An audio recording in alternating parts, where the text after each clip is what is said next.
कक्षा में हम 18वें अध्याय का स्वाध्याय करेंगे।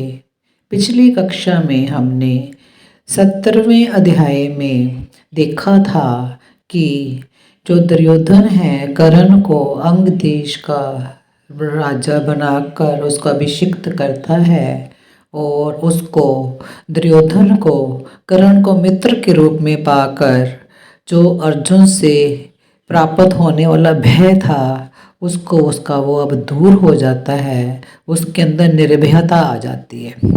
तो आज हम ये देखेंगे कि जो द्रोण आचार्य जी हैं वो अपने शिष्यों को जब उन्होंने शिक्षा से अस्त्र शस्त्र की शिक्षा से संपन्न कर दिया तो उन्होंने द्रुपद पर अपने शिष्यों से आक्रमण करवाया। तो किस तरह अर्जुन द्रुपद को बंदी बनाकर ले आता है और द्रोण उसे आधा राज्य देकर फिर उसको फिर मुक्त कर देता है द्रोणाचार्य जी। इसको आज देखेंगे।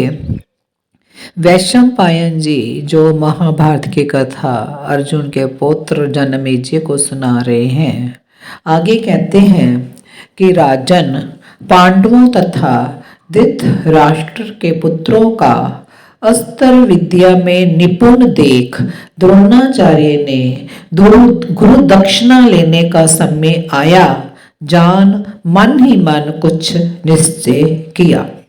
अब उन शिष्यों ने अस्त्र विद्या में निपुण हो गए। अब वो द्रोणाचार्य का गुरु दक्षिणा लेने का समय आता है तो वो मन में कुछ निश्चय करते हैं कि मैं इनसे शिष्यों से क्या चाहता हूँ। जनमेजय तब आचार्य द्रोण ने अपने शिष्यों को बुलाकर उन सब से गुरु दक्षिणा के लिए इस प्रकार कहा। शिष्यों, पांचाल राज द्रुपद को युद्ध में कैद करके मेरे पास ले आओ, तुम्हारा कल्याण हो, यही मेरे लिए सर्वोत्तम गुरु दक्षिणा होगी।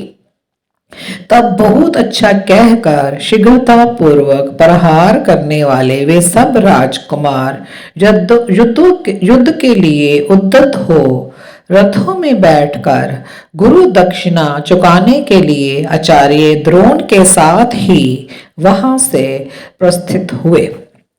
फिर वे महापराक्रमी नरश्रेष्ठ राजकुमार पांचाल देश में जा पहुंचे और वहां के निवासियों को मारते पीटते हुए महाबली राजा द्रुपद की राजधानी को भी रौंदने लगे। हे जनमेजय, उस समय पांचाल राज द्रुपद कौरवों का आक्रमण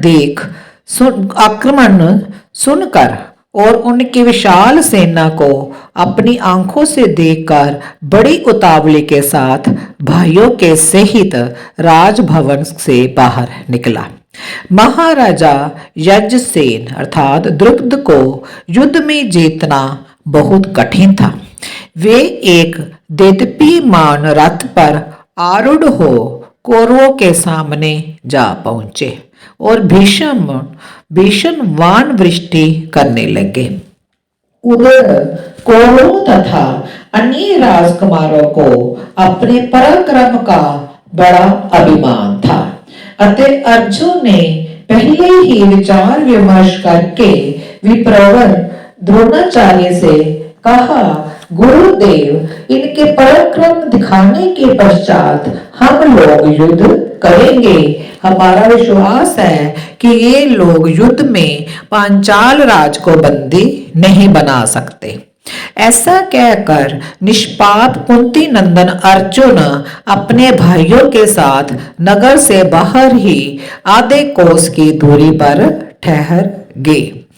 उधर राजा द्रुपद ने कौरवों को देखकर उन पर सब ओर से आक्रमण किया तथा वानों का बड़ा भारी जाल सा बिछाकर कौरव सेना को मूर्छित कर दिया। युद्ध में फुर्ती दिखाने वाले राजा द्रुपद रथ पर बैठकर यद्यपि वे अकेले ही वान वर्षा कर रहे थे तो भी अत्यंत भय के कारण कौरव उन्हें अनेक सा मानने लगे।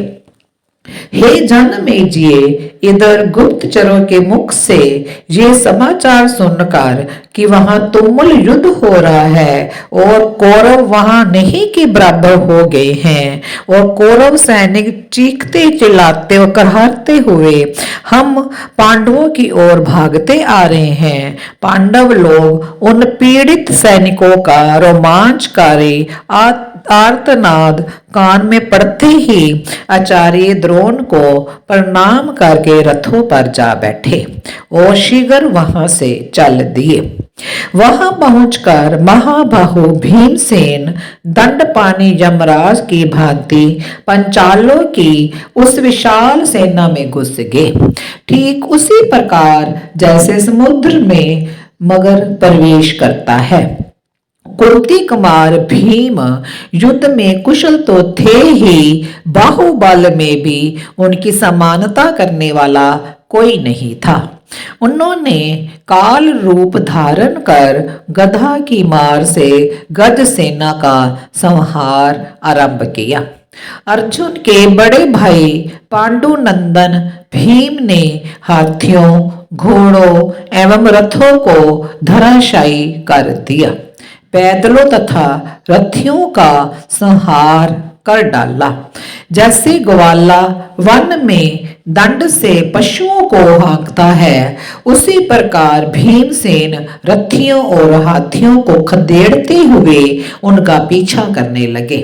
राजन, उसी समय द्रोणाचार्य का प्रिय करने के लिए उद्यत हुए पांडुनंदन अर्जुन बाण समूहों की वर्षा करते हुए द्रुपद पर चढ़ आए।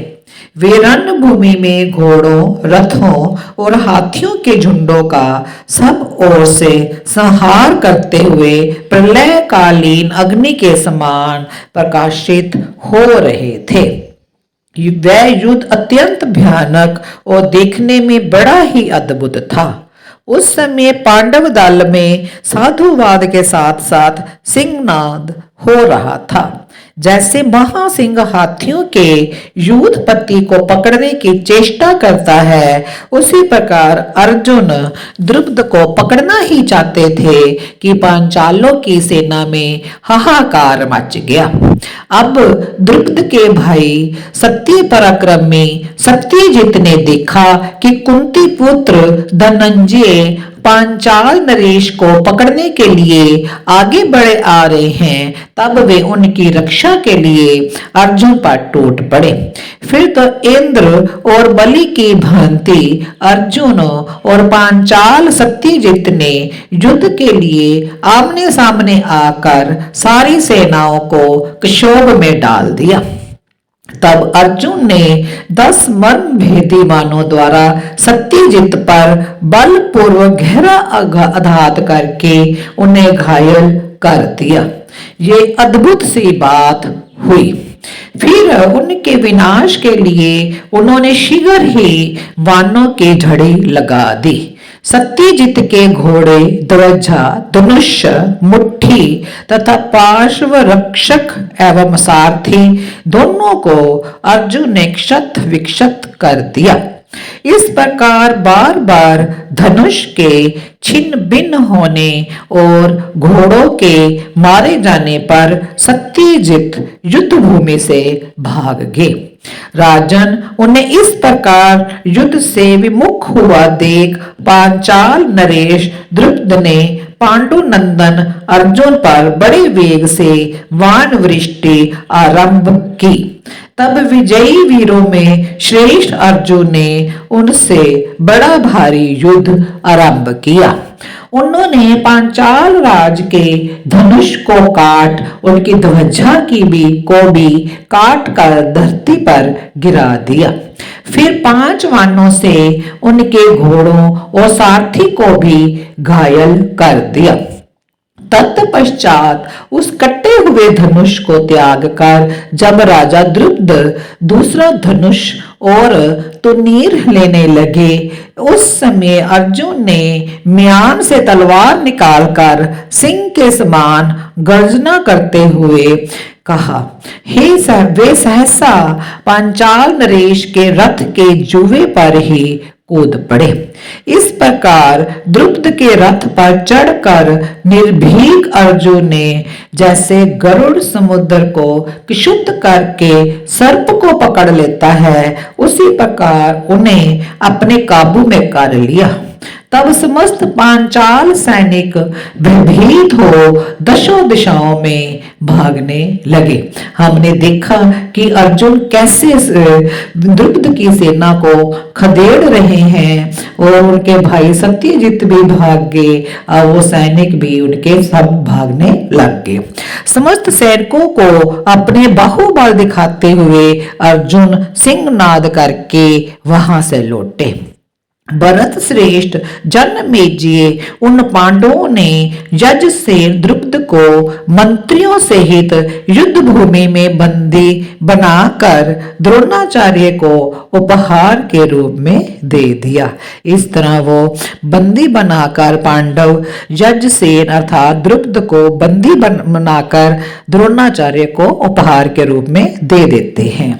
उनका अभिमान चूर्ण हो गया था, धन छीन लिया गया था और वे पूर्ण रूप से वश में आ चुके थे। उस समय द्रोणाचार्य ने मन ही मन पिछले वैर का स्मरण करके राजा द्रुपद से कहा, राजन, मैंने बलपूर्वक तुम्हारे राष्ट्र को रोध डाला, तुम्हारी राजधानी मिट्टी में मिला दी। अब तुम शत्रु के वश में पड़े हुए जीवन को लेकर यहाँ आए हो। बोलो, तुम अब भी पुरानी मित्रता चाहते हो क्या? ऐसा कहकर द्रोणाचार्य कुछ हंसे, फिर उनसे इस प्रकार बोले, वीर, प्राणों पर संकट आया जानकर भयभीत मत हो। हम ब्राह्मण क्षमाशील होते हैं। क्षत्रिय शिरोमणि, तुम बाल्यकाल में मेरे साथ आश्रम में जो खेले कूदे हो, उससे तुम्हारे ऊपर मेरा प्रेम बहुत बढ़ गया था। नरेश्वर, मैं पुनः तुमसे मैत्री के लिए प्रार्थना करता हूँ। राजन, मैं तुम्हें वर देता हूँ, तुम इस राज्य का आधा भाग मुझसे ले लो। यज्ञसेन, तुमने कहा था कि जो राजा नहीं है वह राजा का मित्र नहीं हो सकता, इसलिए मैंने तुम्हारा राज्य लेने का प्रयत्न किया है। गंगा के दक्षिण प्रदेश में तुम राजा बनो और उत्तर के भूभाग का मैं राजा बनूं। पांचाल, अब यदि तुम उचित समझो तो मुझे अपना मित्र मान लो। द्रुपद बोला, हे ब्राह्मण, आप जैसे पराक्रमी महात्माओं में ऐसी उदारता का होना आश्चर्य की बात नहीं है। मैं आपसे अति प्रसन्न हूँ तथा आपके साथ सदा बनी रहने वाले मैत्री एवं प्रेम चाहता हूँ। वैष्णव पायन जी कहते हैं कि हे भारत, द्रुपदराज के ऐसा कहने पर द्रोणाचार्य ने उन्हें बंधन मुक्त कर दिया और प्रसन्नचित्त हो उनका आदर सत्कार करके उन्हें आधा राज्य भी दे दिया।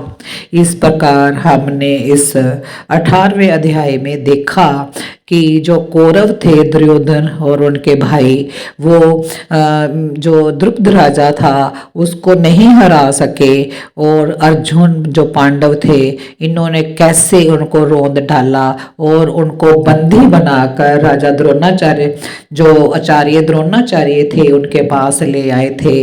अब द्रुपद उनके साथ मित्रता स्वीकार कर रहा है और आधा राज्य भी उनको द्रोणाचार्य को दे देते हैं। आज इस कक्षा को यही समाप्त करते हैं। ओम शांति।